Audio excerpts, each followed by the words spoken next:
Sveiki. Norėčiau šiandien trumpai pristatyti savo naują įrenginį, ne šitą, o šitą, kuris yra skirtas generuoti MIDI natas. Šitas įrenginys, kuo jis yra ypatingas, tai čia daugiau galbūt reikėtų parodyti, kaip jisai veikia, nes aš jį pirkau tam, kad galėčiau su šituo sintezatoriumi šiek tiek paprasčiau negu su šituo, taip vadinamu sequenceriu, groti natas ir tiesiog generuoti kažkokias tai melodijas. Nes šitas sequenceris jis yra iš pragaro ir jį naudoti yra pakankamai nepatogu, ypač grojant gyvai. Jį nėra galimybės redaguoti, tai yra, jeigu kažkokios natos yra suspaudomos, paleidžiamos, jis groja ir galima ten filtrą kažkokį tai sukti ir kažkiek tai keisti melodiją, bet pačios melodijos jau nebepakeisi. Ją reikia trinti ir kurti iš naujo. Tai tam, kad gyvenimas būtų paprastesnis, yra štai toksai daiktas. Torso T1. Tai yra danų gamybos įrenginukas. Jisai yra toks pakankamai, kaip sakyti, paprastas, bet tuo pačiu labai naudingas. Kuo jisai naudingas? Visų pirma, jisai turi 16 takelių, tai yra, čia yra 16 takelių, turi 16 bankų, kiekvienas bankas yra sudarytas iš 16 patternų ir kiekvienas patternas yra sudarytas gali groti į vieną iš MIDI takelių. Tai labai daug nesigilinant į detalės, nes noriu, kad šitas video būtų kuo trumpesnis, galiu tiesiog pademonstruoti, kaip šitas įrenginys leidžia sukurti pakankamai įdomias melodijas. Dar pristatysiu tai, kad šitas įrenginys yra per MIDI laidą prijungtas prie sintezatoriaus ir pats sintezatorius yra pajungtas į 5 kanalą ir šitam įrenginyje reikės mums vieną takelį paimti ir pasinaudoti ir išsiųsti natas į 5 takelį. Tai principas toksai, kad pats šitas įrenginys, jisai gali, kadangi MIDI yra 16 takelių, gali siųsti natas į skirtingus takelius. Jis gali siųsti ir į vienodus takelius, nes tarkim šiuo atveju šis patternas, kaip pavyzdys, siunčia MIDI natas į 1 takelį, šis patternas į 2, 3 ir taip atitinkamai. Bet mes galim, tarkim, parinkti, kad šitas patternas siųstų į 3 takelius natas. Tai vėlgi čia nuo fantazijos priklauso, čia jau tokia truputį advanced dalis, bet kaip pavyzdys, tarkim, galim sukurti ir sugeneruoti kažkokią tai melodiją. Parodysiu, kaip tai darosi. Tai yra, turime bitvygą, kuris neturi jokių takelių. Įdedame vieną instrumentinį takelį. Parenkame, kad šitas instrumentinis takelis mums gros melodiją į, tarkim, 90 kanalą. Ir dabar šitas instrumentinis takelis, jisai mums turi turėti kažkokį tai instrumentą. Tai aišku, kaip standartiškai reikia užkrauti kažkokius mušamuosius. Tai paimsiu legendinius 909 Rolando būgnelius.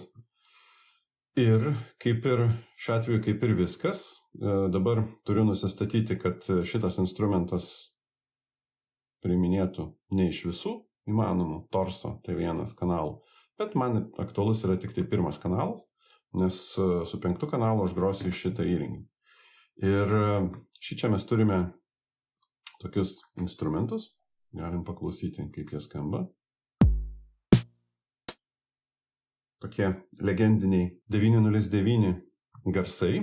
Šitas rinkinukas samplų čia visiems iki skausmo yra labai pažįstamas, žinomas ir panašiai, bet tai kol kas yra mums neaktualu. Taigi, turime garsus mušamųjų. Ir dabar pirmas dalykas, ką mes turime padaryti, tai mes pasirenkame, kad, tarkim, šitie apatiniai patternai mums bus naudojami mušamiesiems. Tai, tarkim, čia šitoje vietoje bus kikas.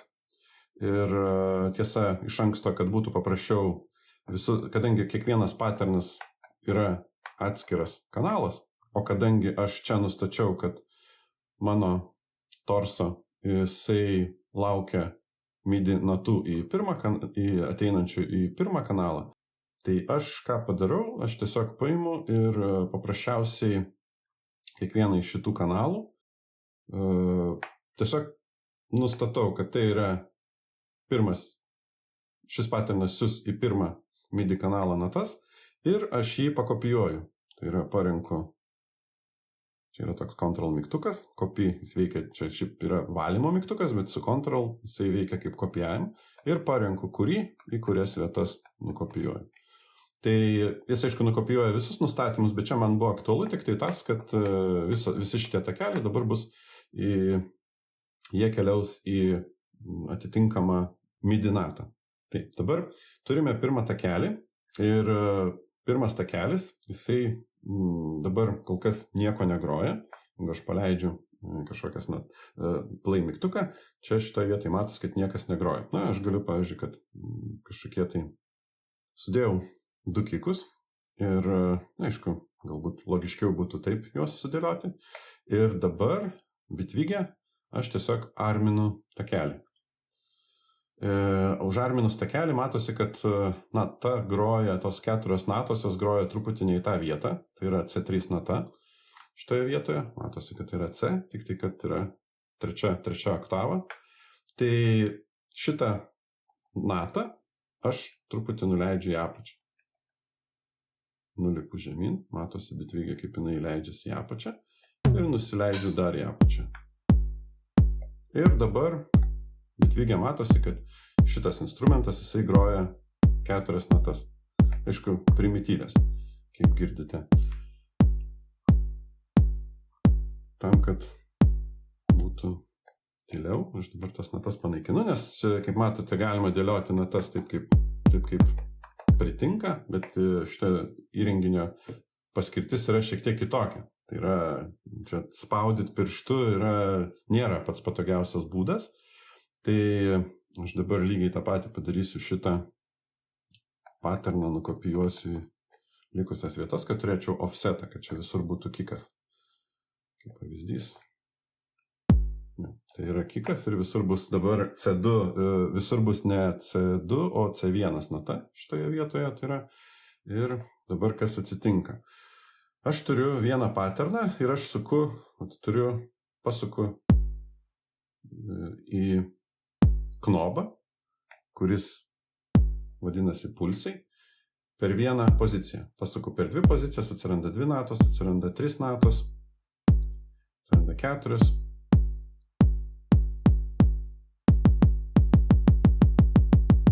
Ir tokiu būdu šitas paternas, jis, kadangi yra 16 žingsnių, jis nurodytą natų kiekį sukant stengiasi išdėstyti vienodais intervalais tame paterno ilgyje, kuris yra nurodytas. Tai šiuo atveju, kadangi paterno ilgis yra 16 žingsnių, tai atitinkamai jis kiekvienas natas stengiasi išdėlioti tais vadinamais euklidiniais atstumais. Tai yra, kai tarp intervalų stengiamas išlaikyti kiek įmanoma vienodus atstumus. Ir kaip pamatysite vėliau, tas išdėstymas jisai turi labai įdomų, sakykime, pakankamai įdomų rezultatą leidžia išgauti. Tai kaip pavyzdys, aš paimu 4 kikus, sudėlioju. Kaip matėte, sukant tos natos atsiranda visą laiką automatiškai. Jeigu mes įdėsime savo kažkokią natą, tai ta nata jinai nebus būtent keičiama tų euklidinių atstumų. Tai yra mūsų papildomai padėta nata, kuri jinai visiškai nepriklausoma ir mes ją galime atskirai valdyti. O tos, kurios yra dedamos jau pačio kontrolerio, tai šitos 4 natos, jos atitinkamai išsidėsto vienodais intervalais. Dabar šitą takelį mes užmiutinam, pasirinkam antrą takelį ir įdedam, tarkim, dar porą natų. Šiuo atveju 2 galime uždėti. Bet kadangi pas mus, kaip matosi, bitvige šiuo atveju groja šitam paternui ir visuose šitose paternuose tas pats kikas, tai mes ką galim padaryti, tai tiesiog pakelti šiek tiek į viršų per vieną pustonį natą. Dabar yra toksai dalykas, kad šitos dvi natos, jos 3 šiuo atveju natos, 4 natos, jos yra pririštos, jos dėstosi visą laiką, pradeda savo išsidėstymą vienodai. Tai yra 1, 2, tai yra visą laiką yra išlaikomi vienodi intervalai. Nesvarbu, kiek jų bus, jos bus išdėstytos viena nuo kitos, kiek įmanoma vienodais, suapvalinant, kiek įmanoma vienodais intervalais, jeigu tam, tarkim, netitinka iš tos 16 žingsnių.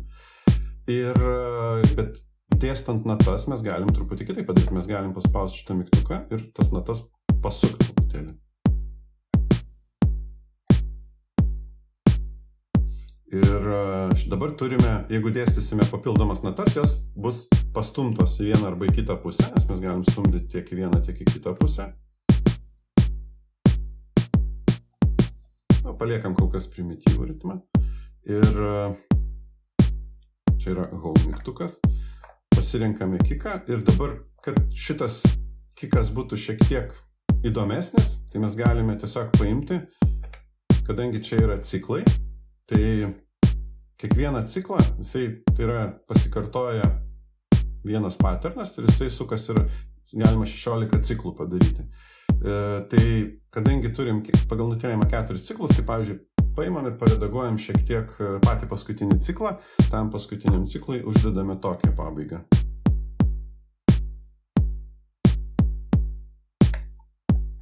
Dabar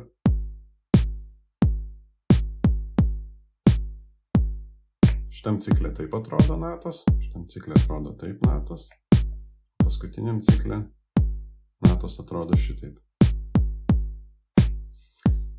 Turime primityvų tokį ritmą, aišku, mums reikalingos dar kažkiek tai instrumentų. Tai šiuo atveju galime, vėl čia, kadangi yra kikas, mes truputį pastumame, štai, paimame hi-hatą uždarytą, bet jis, kadangi pas mus yra toks trumpas, tai mes galim jo truputį daugiau dadėti.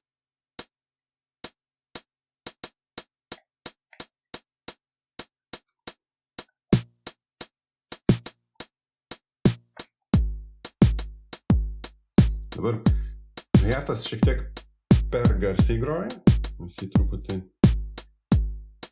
jo akcentą pamažiname. Ne visi nustatymai veikia, nes čia, kadangi yra primityvus mušamųjų kiekis, tai jis ten veikia taip labai primityviai.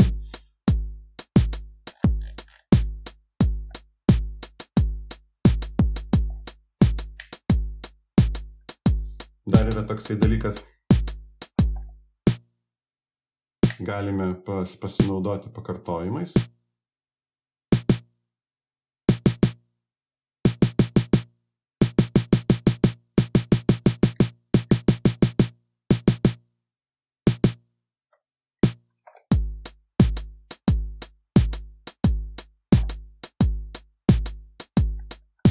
Taip, turime jau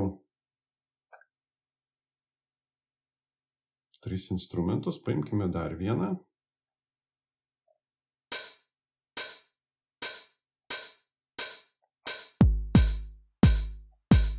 Kaip visada reikia truputį pakeisti.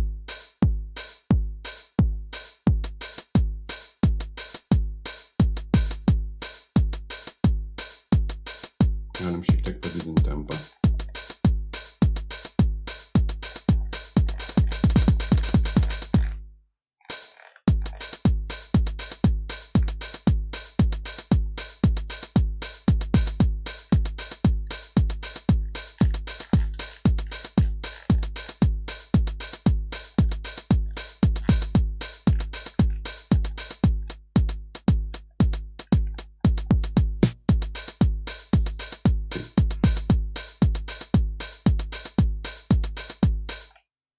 Taip, tai dabar aš dar bitvigę ką padarysiu, tai įjungsiu Ableton linką. Čia pradeda mirksėti geltoną lemputę, nes šitas įrenginys turi ir Ableton linką ir turi Wi-Fi ir per Wi-Fi susijungęs per tinklą jis gali sinchroniškai veikti su keliomis programomis kompiuteryje. Ir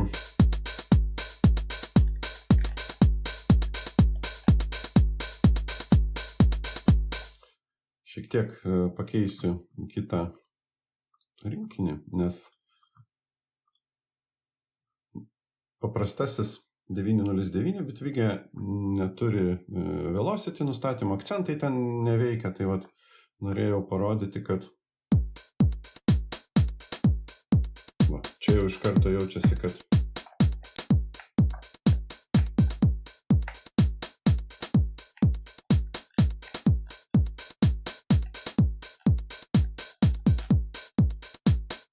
jau iš karto girdisi stiprumas.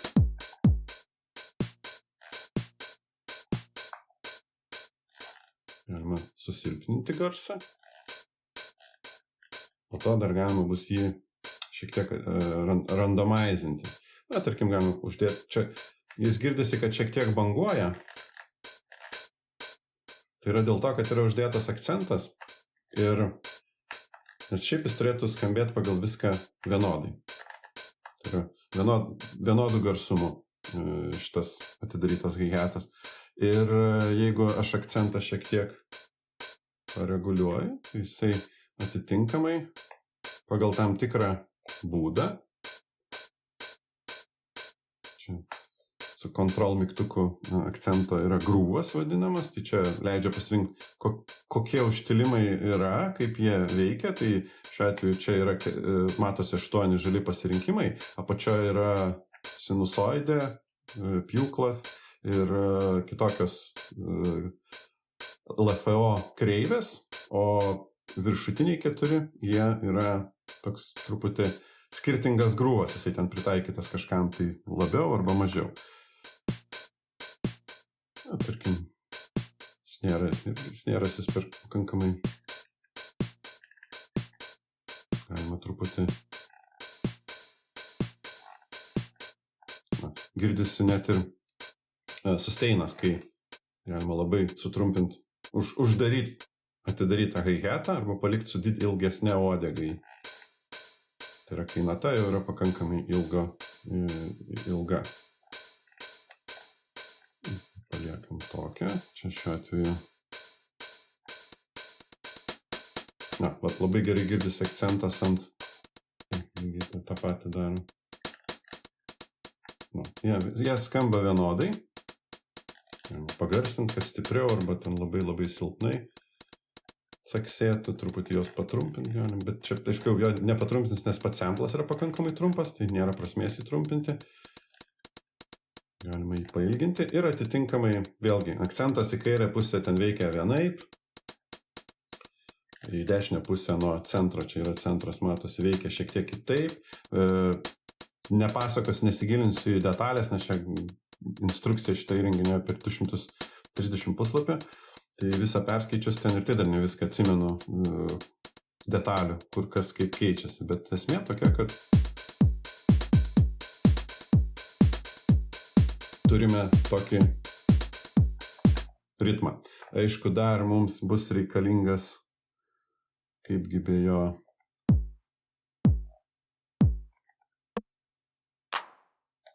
splojimas.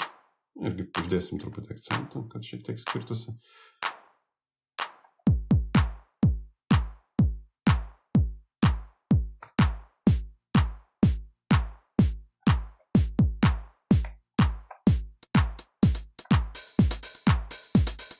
Turim tokį ritmą. Uždedam dar galbūt.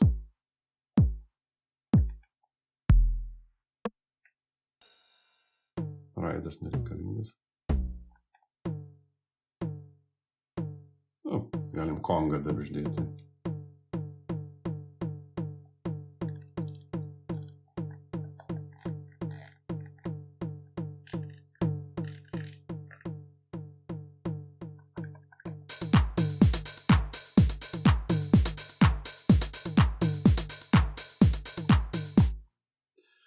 Šitie pušamieji mūsų suprogramuoti. Tai yra, kaip matosi, aš visiškai nieko nedariau, aš tik pasukinėjau vieną kitą į kairę, į dešinę, vieną kitą knobą ir jau yra rezultatas. Dabar mums turime ant 5 kanalo, čia kaip atsimenate visi yra ant 1 kanalo šitie apačioje esantis instrumentai. Mes pasiėmame, tarkim, šičia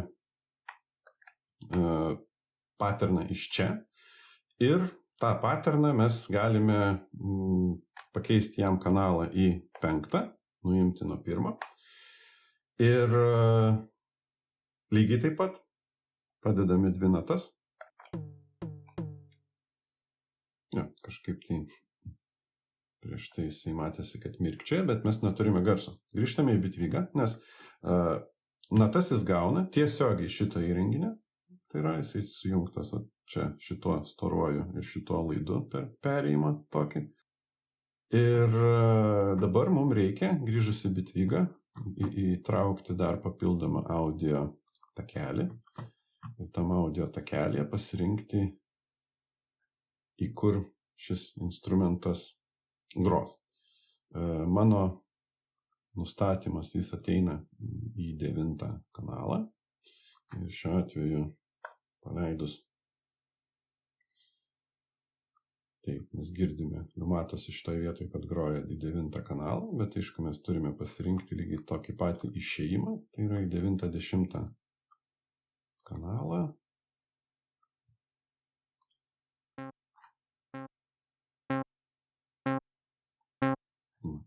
Turim 2 natas, kurios iš šito siunčiamas čia, o per šitą laidą eina į garso plokštę, į Bitvigą, į 9 kanalą. Ir 9 kanale čia galim užkabinti kažkokiu efektu. Kaip pavyzdys galim uždėti labai nedidelį delėjų.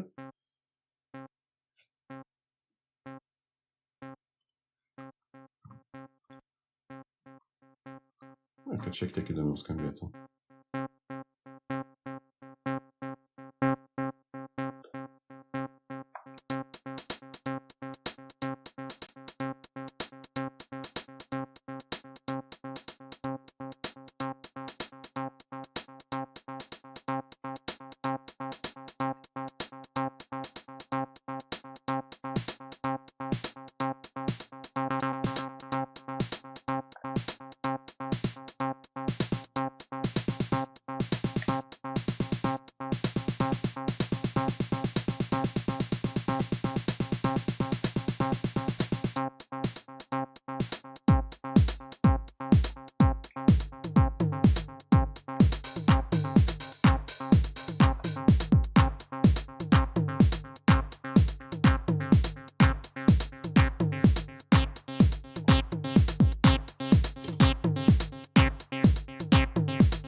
Ir beje, kadangi čia šitas įrenginys siunčia natų ilgius, stiprumą, akcentus, tai lygiai taip pat viskas galioja ir šitam. Nes šito įrenginio, jeigu nata užlipa ant natos, jinai turi taip vadinamą slaidą, kai pereina iš vienos natos į kitą. Ir čia šiek tiek užtildžius galime pabandyti patikrinti, kaip tai veikia, nes šiuo atveju mes turime tik tai 2 natas. Aš delėju trumpam atjungiu, kad girdėtume, kaip originaliai skamba garsas iš šito įrenginio.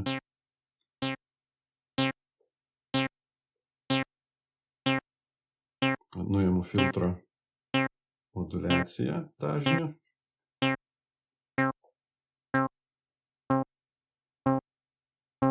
Uždedam dikėjų kuo ilgesnį ir šiuo atveju užsuku susteiną.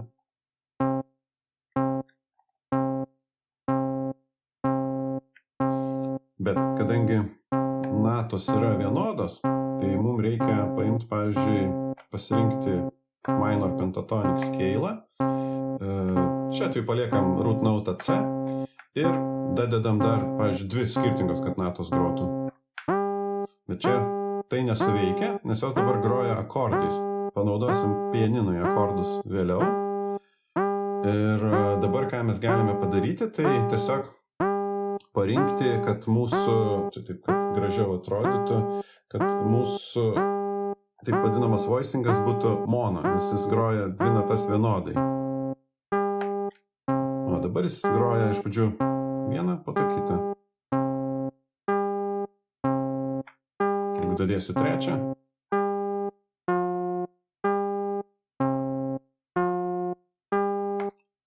šiek tiek persukti, permesti po vieną natą į, taip vadinamą, apversti akordus, bet jis groja po vieną natą kaip arpedžiatorius. Ir galima net truputį pagreitinti grojimą. Bet čia kol kas...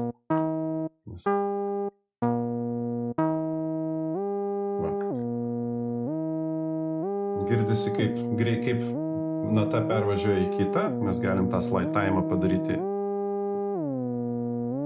lėtesnį tokį. Tai yra, kai viena nata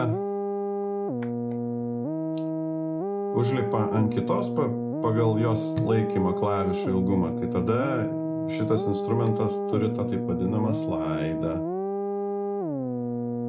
Jeigu mes natas pradedam trumpinti, jos jau turi kapotą, taip vadinamą geitą. Akcentai, tai yra stiprumas, tai yra akcentuotos natos. Jeigu virš 100, tai tada nata patampa akcentuota. Tai šiuo atveju mes galime akcentus dadėti atsitiktinė tvarka. Kai kurios natos bus akcentuotos, kai kurios ne.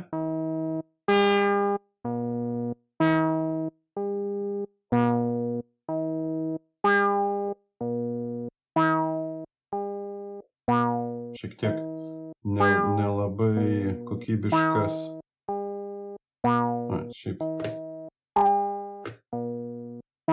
rezonansas. Ja, ir kartu su, vėlgi, kadangi natos tik 2, bet mes galim truputį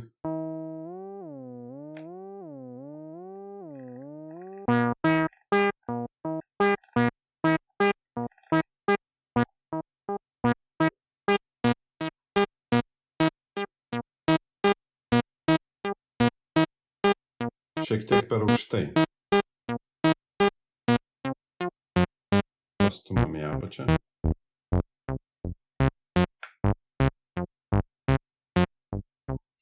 Ir dabar prasideda vėlgi su šitos sintezatoriumi nelabai ką aš parodys, nes tai yra mono sintezatorius, bet pridėsime dar vieną takelį pianino ir ten tada girdėsis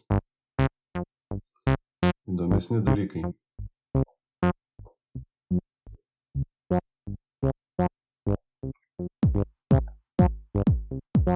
Įjungiame reverb, delėjaus truputėlį.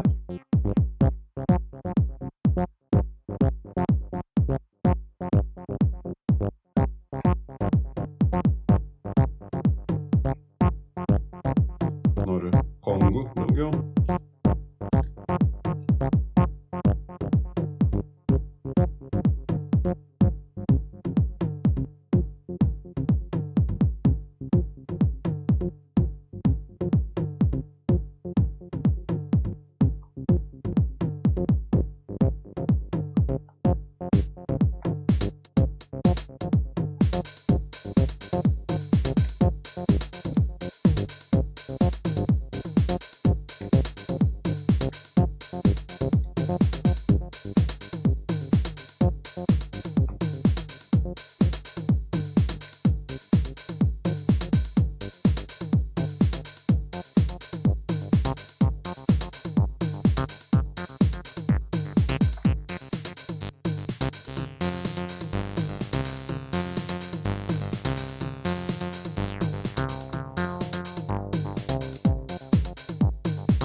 Yra dar temp mygtukas, kuris leidžia padaryti, tarkim, atlikti kažkokį tai pakeitimą ir atleidus jį pakeitimas dingsta, kaip pavyzdys.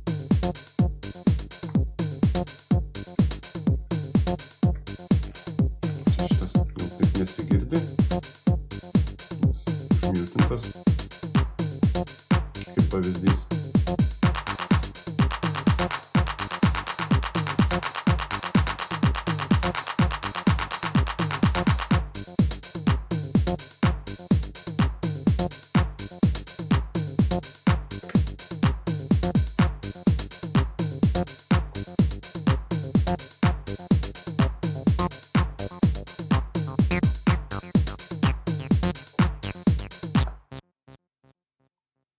Ir, kaip ir žadėjau, paskutinis instrumentas. Vėl grįžtame į bitvyką. Įdedame jau šį kartą instrumento takelį. Čia šitas instrumento takelis lauks įvedimo iš 6 kanalo torso. Ir tiesiog dėsime čia pianiną. Tarkim, didįjį.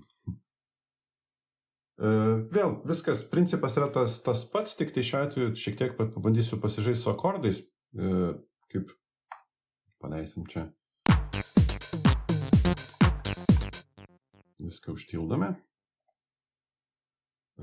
Pianiną reikia užarminti ir pasirinkti, kad jisai lygiai taip pat grotų į 9-10 kanalą.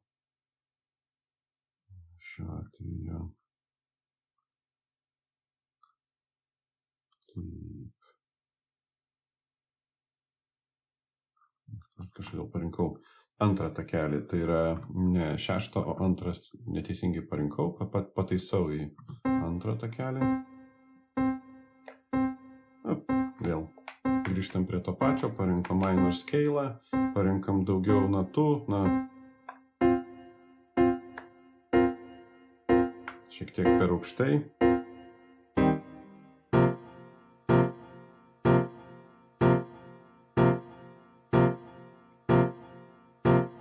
Yra reverbas.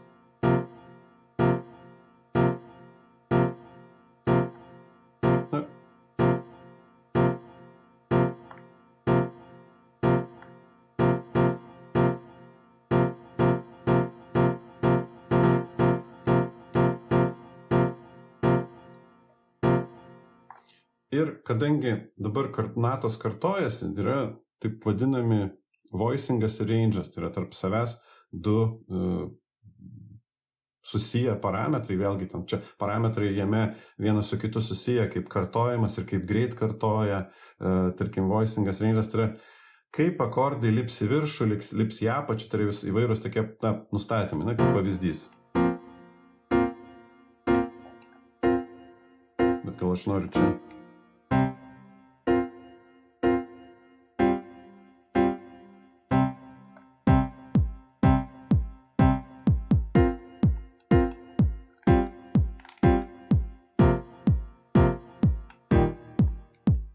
per žemai jau.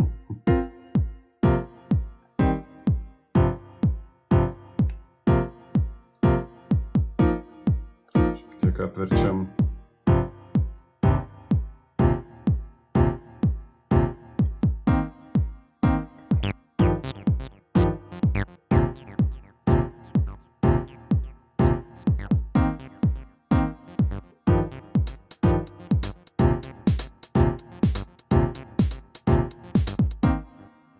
Vėlgi, kadangi grojam tam tikrus akordus vienoje klaviatūros dalyje, yra galimybė paimti kitą takelį ir šitą takelį jį tiesiog prikabinti prie to pačio pianino ir su to pačiu pianinu groti dar iš kito takelio. Tai šiuo atveju pridurti dar vieną ranką prie to pianino.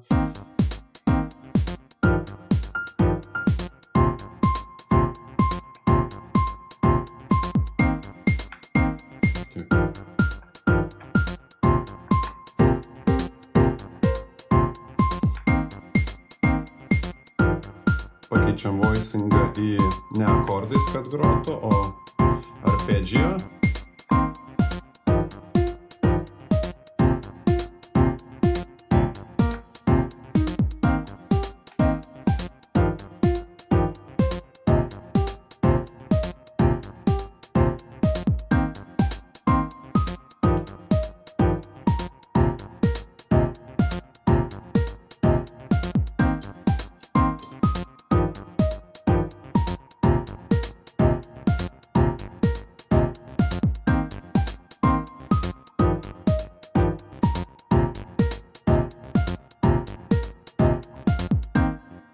Ir kadangi pianinui galioja visi sustaino velocičio akcentų reikalai,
galima keisti kiekvieno iš paternų grojimo greitį.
Tai va, toks tas yra torso, kuris leidžia tokius daryti dalykus. Kaip ir tikėjausi, video gavosi ne per ilgiausias ir bent jau nedidelį supratimą galima susidaryti apie tai, ką šitas įrenginys gali ir kaip jisai veikia. Tai tiek.